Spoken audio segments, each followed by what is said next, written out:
And I wrote this poem, Designer Drug, about the feeling of being used by the world like a drug, because addiction is like something that's never ending, and to be used by people like a drug is like being used endlessly, and it's not a good feeling. So I decided to write about that.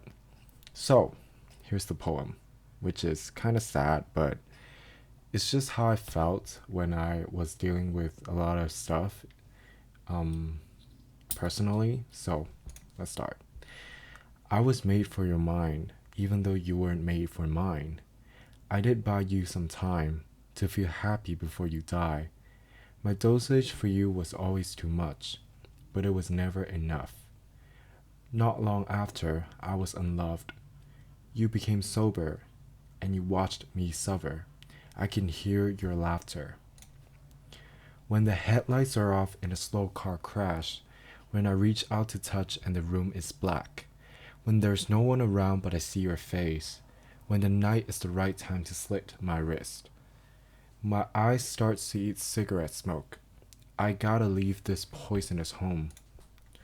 Tell me that you didn't mean what you did. No one believes I'm the child that you rid. I gave too much, but I was never loved at all. I said too much, but it wasn't enough at all. You drained away my prescription love.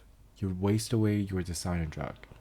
I was the drug you fashioned, the love you envisioned. I was made for your mind, even though you weren't made for mine.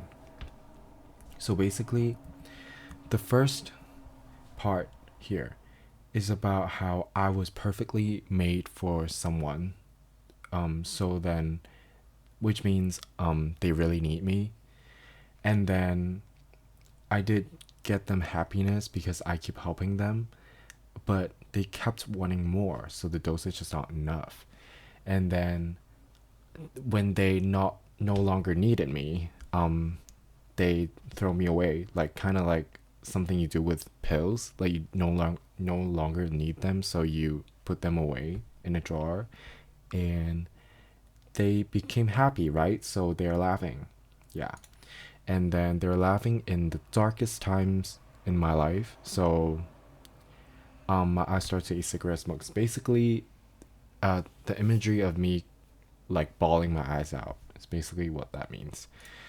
And then, like, when you get super depressed and super like you are used by people, you become kind of in denial. You don't want to believe that this is actually tragically happening to you, but in reality, that happens. Like some people take advantage of you. And through this poem, I want to talk about the thin line between being generous and being actually taken advantage of. And in this poem, I explored more on the side on the being taken advantage of. So basically, write about how somebody took advantage of me by using what I love, which is I want to help them because I love them. Yeah, and then I was something that they wanted, but now they don't want me anymore, which is really sad. But I was trying to be really personal and really real because I feel like authenticity is really important in a poem. So you're not making up stuff. Yeah, and this ending sentence kind of is replying to the first sentence. So the poem feels more as a whole, you know? Yeah, that's basically what my poem's about. I really like after I wrote this, I really hope people will resonate with this because it really writing this really helped me in my dark times because I like turning like complex emotions like sadness into something that's kind of better and more beautiful. Yeah, so that's basically it.